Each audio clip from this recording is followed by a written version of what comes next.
पृथ्वी से लेकर कबूतर तक 8 गुरुओं की कथा। भगवान श्री कृष्ण ने कहा, महाभाग्यवान उद्धव, तुमने मुझसे जो कुछ कहा है मैं वही करना चाहता हूँ। ब्रह्मा, शंकर और इंद्र आदि लोकपाल भी अब यही चाहते हैं कि मैं उनके लोकों में होकर अपने धाम को चला जाऊं। पृथ्वी पर देवताओं का इतना काम करना था कि उसे मैं पूरा कर चुका हूँ, और इसी काम के लिए ब्रह्मा जी की प्रार्थना से मैं बलराम जी के साथ अवतीर्ण हुआ था, और अब यह यदुवंश और ब्राह्मणों के श्राप से भस्म हो चुका है और पारस्परिक फूट और युद्ध से नष्ट हो जाएगा।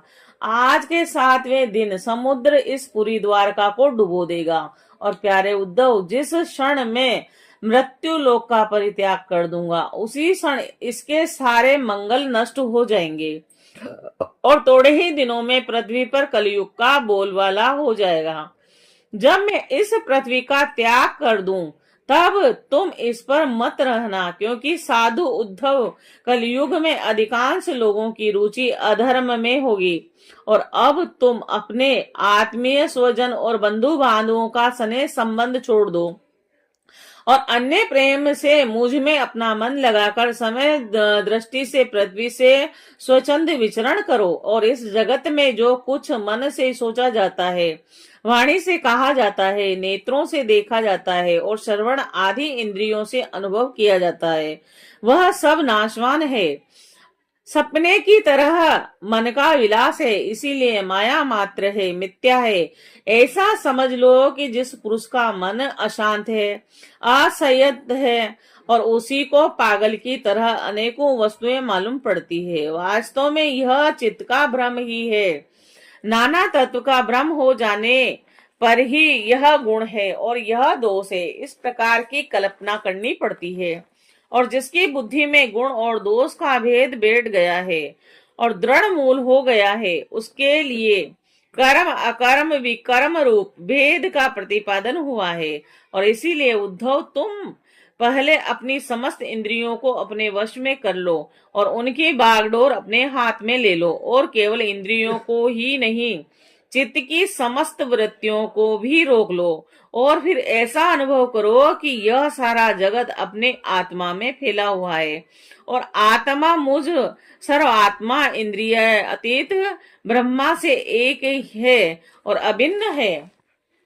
जब वेदों के मुख्य तात्पर्य निश्चय रूप ज्ञान और अनुभव स्वरूप विज्ञान से भली भांति संपन्न होकर तुम अपनी आत्मा के अनुभव में ही आनंद मग्न रहोगे और संपूर्ण देवता आदि शरीरधारियों के आत्मा हो जाओगे, और इसीलिए किसी भी विघ्न से तुम पीड़ित नहीं हो सकोगे, क्योंकि उन विघ्नों और विघ्न करने वालों की आत्मा भी तुम ही होंगे। और जो पुरुष गुण और दोष बुद्धि से अतीत हो जाता है, वह बालक के समान निषिद्ध कर्म से निवृत्त होता है, परंतु दोष बुद्धि से नहीं। यह विहित कर्म का अनुष्ठान भी करता है, परंतु गुण बुद्धि से नहीं। जिसने श्रुतियों का तात्पर्य का यथार्थ ज्ञान ही नहीं प्राप्त कर लिया, बल्कि उनका साक्षात्कार भी कर लिया है, और इस प्रकार जो अटल निश्चय से संपन्न हो गया, वह समस्त प्राणियों का हितैषी सुहृद होता है, और उसकी वृत्तियां सर्वथा शांत रहती है। वह समस्त प्रत्यय विमान विश्व को मेरा ही स्वरूप आत्म स्वरूप देखता है, और इसीलिए उसे फिर कभी जन्म मृत्यु के चक्कर में नहीं पड़ना पड़ता। श्री सुखदेव जी कहते हैं कि राजा परीक्षित, जब भगवान श्री कृष्ण ने इस प्रकार का आदेश दिया, तब भगवान के परम हितैषी उद्धव जी ने उन्हें प्रणाम करके तत्व ज्ञान की प्राप्ति की इच्छा से प्रसन्न किया। उद्धव जी ने कहा, भगवान, आप समस्त योगियों की गुप्त पूंजी, योगों के कारण और योगेश्वर हैं। आप इस समस्त योगों के आधार, उनके कारण और योग स्वरूप भी हैं, और आपने मेरे परम कल्याण के लिए उस संन्यास स्वरूप त्याग का उपदेश किया है। परंतु अनंत जो लोग विषयों के चिंतन और सेवन में घुल मिल गए हैं, विषय आत्मा हो गए हैं, उनके लिए विषय भोगों और कामनाओं का त्याग अत्यंत कठिन है। सर्वस्वरूप उनमें जो लोग आपसे विमुख हैं, उनके लिए तो इस प्रकार का त्याग सर्वथा असंभव ही है। मेरा ऐसा निश्चय है प्रभु, मैं भी ऐसा ही हूँ, और मेरी मति इतनी मूढ़ हो गई है कि यह मैं हूँ, यह मेरा है, इस प्रकार भाव से मैं आपके माया के खेल, देह और देह के संबंधी स्त्री पुरुष धन आदि में डूब रहा हूँ। अतः भगवान, आपने जिस संन्यास का उपदेश किया है, उसका तत्व मुझे सेवक को इस प्रकार समझाइए कि मैं सुगमता पूर्वक उसका साधन कर सकूं। मेरे प्रभु, आप भूत भविष्य वर्तमान इन तीनों कालों से अबाधित एक रस सत्य हैं। आप दूसरे के द्वारा प्रकाशित नहीं, स्वयं प्रकाश आत्म स्वरूप है। प्रभु, मैं समझता हूँ कि मेरे लिए आत्म तत्व का उपदेश करने वाला आपके अतिरिक्त देवताओं में भी कोई नहीं है। ब्रह्मा आदि जितने बड़े बड़े देवता हैं, वह सब शरीरधारी अभिमानी होने के कारण आपकी माया से मोहित हो रहे हैं, और उनकी बुद्धि माया के वश में हो गई है। यही कारण है कि वे इंद्रियों से अनुभव किए जाने वाले ब्रह्मा विषयों को सत्य मानते हैं, और इसीलिए मुझे तो आप ही उपदेश कीजिए। भगवान, इसी से चारों ओर से दुखों की दावा अग्नि से जलकर और विरक्त होकर मैं आपकी शरण में आया हूँ। आप निर्दोष, देश काल से अपरिछिन्न, सर्वज्ञ, सर्वशक्तिमान और अविनाशी, वैकुंठ लोक के निवासी एवं नर के नित्य सखा नारायण है। अतः आप मुझे उपदेश कीजिए। भगवान श्री कृष्ण ने कहा, उद्धव, संसार में जो मनुष्य यह जगत क्या है, इसमें क्या हो रहा है इत्यादि बातों का विचार करने में निपुण है, वह चित्त में भरी हुई अशुभ वासनाओं से अपने आप को स्वयं अपनी विवेक शक्ति से ही प्राय बचा लेते हैं, और समस्त प्राणियों का, विशेषकर मनुष्य का आत्मा अपने हित और अहित का उपदेशक गुरु है। क्योंकि मनुष्य अपने प्रत्यक्ष अनुभव और अनुमान के द्वारा अपने हित अहित का निर्णय करने में पूर्णतः समर्थ है। सांख्य, योग, विषाद, रद, धीर पुरुष इस मनुष्य योनि में इंद्रिय शक्ति, मन शक्ति आदि के आश्रयभूत मुझ आत्म तत्व को पूर्णतः प्रकट रूप से साक्षात कर लेते हैं। मैंने एक पैर वाले, दो पैर वाले और तीन पैर वाले, चार पैर वाले से अधिक पैर वाले और बिना पैर के इत्यादि अनेक प्रकार के शरीरों का निर्माण किया, और उनमें मुझे सबसे अधिक प्रिय मनुष्य का शरीर ही है। इस मनुष्य शरीर में एकाग्र चित्त, तीक्ष्ण बुद्धि, पुरुष बुद्धि आदि ग्रहण किए जाने वाले हेतुओं से, जिनसे कि अनुमान भी होता है, अनुमान से आग्रह और अहंकार आदि विषयों से विभिन्न मुझ सर प्रवर्तक ईश्वर को साक्षात अनुभव करते हैं। और इस विषय में महात्मा लोग एक प्राचीन इतिहास कहा करते हैं। इस इतिहास परम तेजस्वी अवभूत दत्तात्रेय और राजा यदु के संवाद के रूप में है। एक बार धर्म के मर्मज्ञ राजा यदु ने देखा कि एक त्रिकालदर्शी तरुण अवधूत ब्राह्मण निर्भय विचर रहे हैं। तब उन्होंने उनसे यह प्रश्न किया।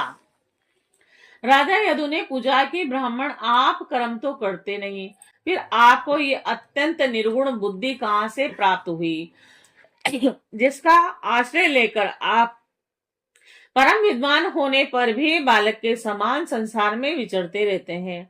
और ऐसा देखा जाता है कि मनुष्य आयु, यश अथवा सौंदर्य, संपत्ति आदि की अभिलाषा लेकर ही धर्म, अर्थ, काम अथवा तत्व जिज्ञासा में प्रवृत्त होते हैं, और अकारण कहीं किसी भी वृत्ति नहीं देखी जाती।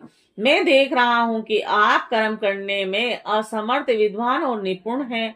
आपका भाग्य और सौंदर्य भी प्रशंसनीय है, और आपकी वाणी से तो मानो अमृत टपक रहा है, और फिर भी आप जड़, उन्मत्त अथवा पिशाच के समान रहते हैं।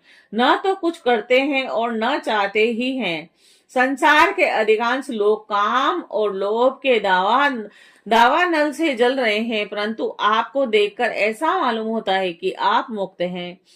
आप तक उसकी आंच भी नहीं पहुंच पाती। ठीक वैसे ही जैसे कोई हाथी वन में दावा अग्नि लगने पर उनसे छूटकर गंगा जल में खड़ा हो।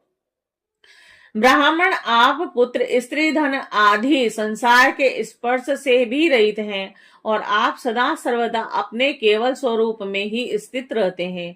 हम आपसे यह पूछना चाहते हैं कि आपको अपने आत्मा में ही ऐसे अवर्चनीय आनंद का अनुभव कैसे होता है? आप कृपा करके अवश्य बतलाइए। भगवान कृष्ण ने कहा, उद्धव, हमारे पूर्वज महाराज यदु की बुद्धि शुद्ध थी और उनके हृदय में ब्राह्मण भक्ति थी।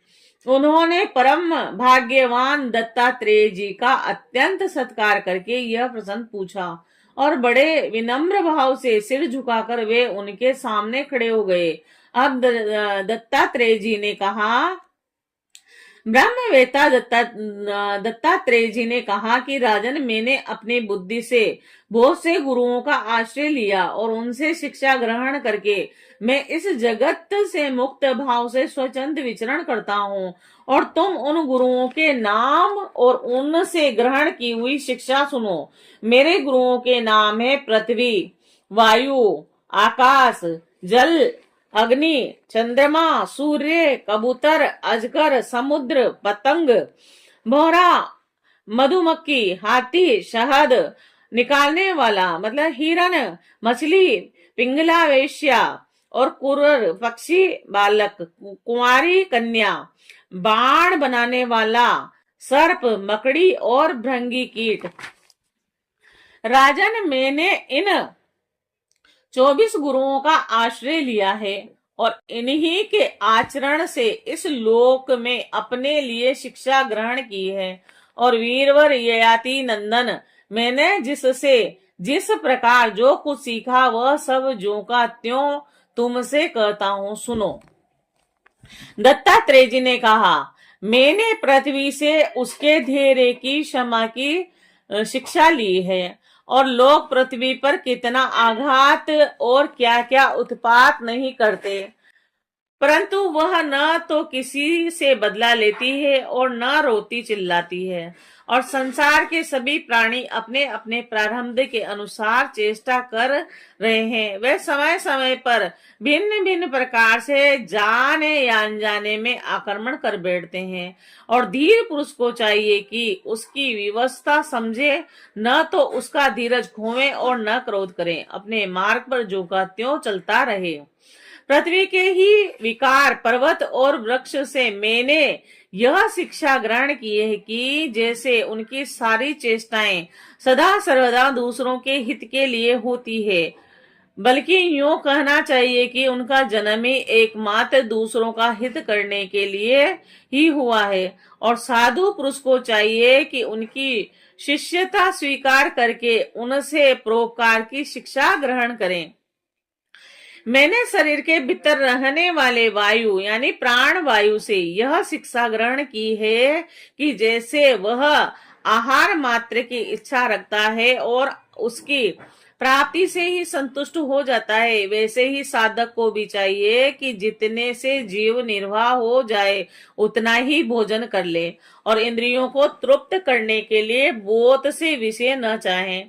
संक्षेप में उतने ही विषयों का उपयोग करना चाहिए जिनसे बुद्धि विकृत न हो और मन चंचल न हो और वाणी व्यर्थ की बातों में न लग जाए।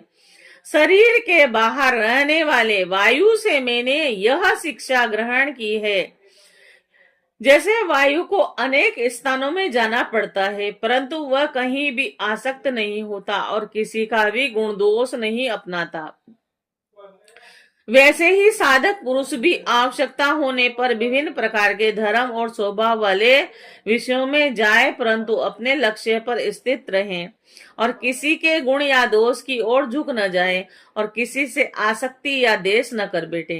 गंध वायु का गुण नहीं, पृथ्वी का गुण है, परंतु वायु की गंध का वहन करना पड़ता है। ऐसा करने पर ही वायु शुद्ध ही रहता है और गंध से उसका संपर्क नहीं होता। वैसे ही साधक का जब तक इस पार्थिव शरीर से संबंध है तब तक उसे इसकी व्याधि, पीड़ा और भूख प्यास आदि का भी वहन करना पड़ता है। परंतु अपने शरीर को शरीर नहीं आत्मा के रूप में देखने वाले साधक शरीर और उनके गुणों का आश्रय होने पर भी उनसे सर्वदा निर्लिप्त रहता है। राजन, जितने भी घट मट आदि पदार्थ हैं, वे चाहे चल हो या अचल, उनके कारण विभिन्न भिन्न भिन्न प्रतीत होने पर भी वास्तव में आकाश एक और अपरिछिन्न अखंड ही है। वैसे ही चर अचर जितने भी सूक्ष्म स्थूल शरीर हैं, उनमें आत्म रूप से सर्वत्र स्थित होने के कारण ब्रह्मा सभी में है। और साधक को चाहिए कि सूत के मनियों में व्याप्त सूत के समान आत्मा को अखंड और असंख्य रूप से देखें। वह इतना विस्तृत है कि उसकी तुलना कुछ कुछ आकाश से ही की जा सकती है, और इसीलिए साधक को आत्मा की आकाश रूपता की भावना करनी चाहिए। आग लगती है, पानी बरसता है, अन्न आदि पैदा होते हैं और नष्ट होते हैं, वायु की प्रेरणा से बादल आदि आते हैं और चले जाते हैं। यह सब होने पर भी आकाश अछूता ही रहता है। आकाश की दृष्टि से यह सब कुछ है ही नहीं, और इसी प्रकार भूत वर्तमान और भविष्य के चक्कर में न जाने किन किन नाम रूपों की सृष्टि और प्रलय होते हैं, परंतु आत्मा के साथ उनका कोई स्पर्श नहीं है। जिस प्रकार जल स्वभाव से ही स्वच्छ और चिकना, मधुर और पवित्र रहने वाला होता है, तथा गंगा आदि तीर्थों के दर्शन, स्पर्श और नामोच्चारण से भी लोग पवित्र हो जाते हैं, वैसे ही साधक को भी स्वभाव से ही शुद्ध और इस गंध मधुर भाषी और लोक पावन होना चाहिए। जल से शिक्षा ग्रहण करने वाला अपने दर्शन, स्पर्श और मनोच्चारण से लोगों को पवित्र कर देता है। राजन, मैंने अग्नि से यह शिक्षा ली है कि जैसे वह तेजस्वी और ज्योतिर्मय होती है, जैसे उससे कोई अपने तेज से दबा नहीं सकता, जैसे उसके पास संग्रह परिग्रह के लिए कोई पात्र नहीं, और सब कुछ अपने पेट में रख लेती है, और जैसे सब कुछ खा पी लेने पर भी विभिन्न वस्तुओं के दोषों से वह लिप्त नहीं होती, वैसे ही साधक भी परम तेजस्वी और तपस्या से देदीप्यायन इंद्रियों से अपराभूत भोजन मात्र का संग्रही और यथा योग्य सभी विषयों का उपभोग करता हुआ भी अपने मन और इंद्रियों को वश में रखे। किसी का दोष अपने में न आने दें। जैसे अग्नि कहीं लकड़ी आदि में अप्रकट रहती है और कहीं प्रकट, वैसे ही साधक भी कहीं गुप्त रहे और कहीं अप्रकट हो जाए, कहीं प्रकट हो जाए। वह कहीं कहीं ऐसे रूप में भी प्रकट हो जाता है जिससे कल्याण कामी पुरुष उनकी उपासना कर सके, और वह अग्नि के समान ही भिक्षा रूप हवन करने वाले के अतीत और भावी अशुभ को भस्म कर देता है तथा सर्वस्त अन्न ग्रहण करता है। और साधक पुरुषों को इस प्रकार विचार करना चाहिए कि जैसे अग्नि लंबी चौड़ी टेढ़ी सीधी लकड़ियों में रहकर उनके समान ही सीधी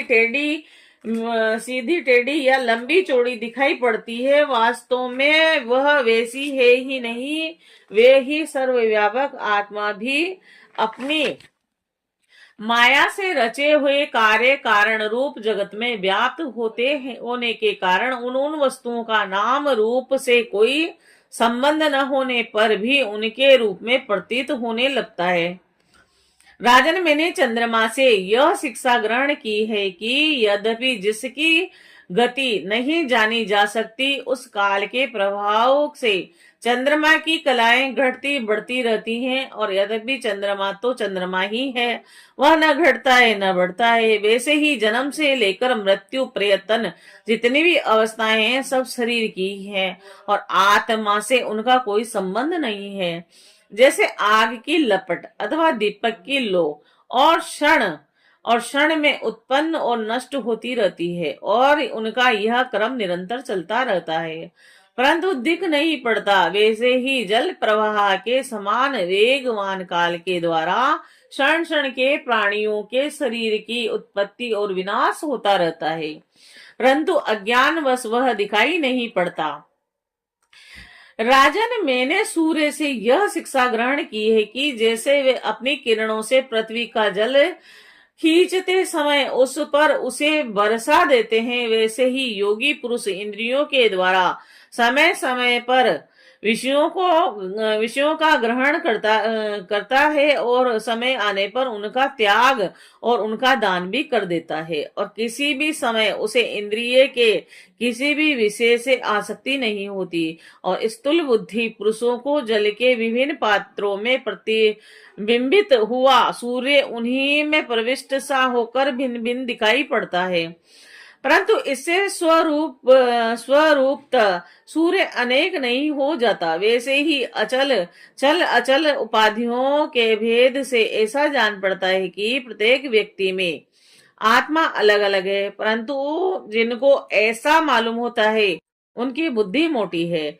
असल बात तो यह है कि आत्मा सूर्य के समान एक ही है और स्वरूपतः उसमें कोई भेद नहीं है। राजन, कहीं किसी के साथ अत्यंत स्नेह अथवा आसक्ति न करनी चाहिए, अन्यथा उसकी बुद्धि अपना स्वतंत्र एक होकर दीन हो जाएगी और उसे कबूतर की तरह अत्यंत क्लेश उठाना पड़ेगा। राजन, किसी जंगल में एक कबूतर रहता था और उसने एक पेड़ पर अपना घोंसला बना रखा था और अपनी मादा कबूतरी के साथ वह कई वर्षों तक उसी घोंसले में रहा, और उस कबूतर के जोड़े के हृदय में निरंतर एक दूसरे के प्रति स्नेह की वृद्धि होती जाती थी, और वे ग्रस्त धर्म में इतने आसक्त हो गए थे कि उन्होंने एक दूसरे की दृष्टि से दृष्टि और अंग से अंग और बुद्धि से बुद्धि को बांध रखा था, और उनका एक दूसरे पर इतना विश्वास हो गया था कि वे निशंक होकर वहां की वृक्षावली में एक साथ सोते, बैठते, घूमते फिरते, टहलते, बातचीत करते, खेलते और खाते पीते थे। राजन, कबूतरी पर कबूतर का इतना प्रेम था कि वह तो कुछ चाहती कबूतर बड़े से बड़ा कष्ट उठाकर उसकी कामना पूर्ण करता, और वह कबूतरी भी उसके कामुक पति की कामनाएं पूर्ण करती। समय आने पर कबूतरी को पहला गर्भ रहा और उसने अपने पति के पास ही घोंसले में अंडे दिए, और भगवान की अचिंत्य शक्ति से समय आने पर वे अंडे फूट गए और उनमें से हाथ पैर वाले बच्चे निकल आए। उनका एक एक अंग और रमे अत्यंत कोमल थे। अब उन कबूतर कबूतरी की आंखें अपने बच्चों पर लग गई और वह बड़े प्रेम और आनंद से उन अपने बच्चों का लालन पालन लाड प्यार से करते, और उनकी मीठी मीठी बोली, उनकी गुटरगों सुन सुनकर आनंद मग्न हो जाते। बच्चे तो सदा सर्वदा प्रसन्न रहते ही हैं, और वे जब अपने सुकुमार पंखों से माँ बाप का स्पर्श करते, पूंछते और भोली भाली चेष्टाएं करते और फुदक फुदक कर अपने माँ बाप के पास दौड़कर आते, तब कबूतर और कबूतरी आनंद मग्न हो जाते। राजन, सच पूछो तो वे कबूतर और कबूतरी भगवान की माया से मोहित हो रहे थे, और उनका हृदय एक दूसरे के स्नेह बंधन में बंध रहा था, और वे अपने नन्हे नन्हे बच्चों का पालन पोषण में इतने व्यग्र रहते थे कि उन्हें दीन और दुनिया यानी लोक परलोक की याद ही नहीं आती। और एक दिन दोनों नर मादा अपने बच्चों के लिए दाना लाने जंगल में गए हुए थे, क्योंकि अब उनका कुटुंब बहुत बढ़ गया था, और वे चोरों के चारे दाने के लिए चीर काल तक जंगल में चारों ओर विचरते रहे। और इधर एक बहेलिया घूमता घूमता संयोगवश उनके घोंसले की ओर आ निकला, और उसने देखा कि घोंसले के आसपास कबूतर के बच्चे फुदक रहे हैं। उसने जाल बिछाकर उन्हें पकड़ लिया। कबूतर और कबूतरी बच्चों को खिलाने पिलाने के लिए हर समय उत्सुक रहा करते थे। अब वह दाना लेकर अपने घोंसले के पास आए। कबूतरी ने देखा कि उसके नन्हे नन्हे बच्चे उसके हृदय के टुकड़े जाल में फंसे हुए हैं और दुख से चें चें कर रहे हैं, और उन्हें ऐसी स्थिति में देखकर कबूतरी के दुख की सीमा न रही और वह रोती चिल्लाती उनके पास दौड़कर चली गई। भगवान की माया से उनका चित्त अत्यंत दीन दुखी हो रहा था और वह उमड़ते हुए सने की रस्सी से जकड़ी हुई थी और अपने बच्चों को जाल में फंसा देखकर उसे अपने शरीर की भी सुध बुध न रही और वह स्वयं ही जाकर जाल में फंस गई। जब कबूतर ने देखा कि मेरे प्राणों से भी प्यारे बच्चे जाल में फंस गए और मेरी प्राण प्रिया पत्नी भी उसी दिशा में पहुंच गई है, तब वह अत्यंत दुखित होकर विलाप करने लगा और सचमुच उस समय उसकी दशा अत्यंत दयनीय थी। मैं अभागा हूँ, दुर्मति हूँ, हाय हाय, मेरा तो सत्यानाश हो गया। देखो देखो, न मुझे अभी तृप्ति भी नहीं हुई थी कि मेरी आशाएं पूरी भी नहीं हुई थी, और तब तक मेरा धर्म, अर्थ और काम मूल यह ग्रस्त आश्रम ही नष्ट हो गया। हाय मेरी प्राण प्यारी, मुझे ही अपना इष्ट देव समझती थी और मेरी एक एक बात मानती थी, मेरे इशारे पर नाचती थी और सब तरह से मेरे योग्य थी। आज वह मुझे सूने घर में छोड़कर हमारे सीधे साधे निश्चल बच्चों के साथ स्वर्ग सिधार रही है। मेरे बच्चे मर गए, मेरी पत्नी जाती रही, मेरा अब संसार में क्या काम है। मुझ दीन का यह विदुर जीवन, बिना गृहिणी का जीवन जलन का व्यथा का जीवन है। अब मैं इस सूने घर में किसके लिए जीऊं। राजन कबूतर के बच्चे जाल में फंसकर तड़फड़ा रहे थे और स्पष्ट दिख रहा था कि वे मौत के पंजे में हैं, परंतु वह मूर्ख कबूतर यह सब देखते हुए भी इतना दीन हो रहा था कि स्वयं जानबूझकर जाल में कूद पड़ा। और राजन वह बहलिया बड़ा क्रूर था। ग्रस्त श्रमी कबूतर और कबूतरी और उनके बच्चों के मिल जाने से उसे बड़ी प्रसन्नता हुई और उसने समझा कि मेरा काम बन गया, और वह उन्हें लेकर चलता बना। और जो कुटुंबी है, विषय और लोगों के संग साथ में ही इसे सुख मिलता है, एवं अपने कुटुंब के भरण पोषण में ही जो सारी सुध बुध को बैठता है, उसे कभी शांति नहीं मिल सकती। वह उसी कबूतर के समान अपने कुटुंब के साथ कष्ट पाता है। यह मनुष्य शरीर मुक्ति का खुला हुआ द्वार है, और इसे पाकर भी जो कबूतर की तरह अपनी घर गृहस्थी में ही फंसा हुआ है, वह बहुत ऊंचे तक चढ़कर गिर रहा है। शास्त्र की भाषा में वह आरूढ़ युक्त है।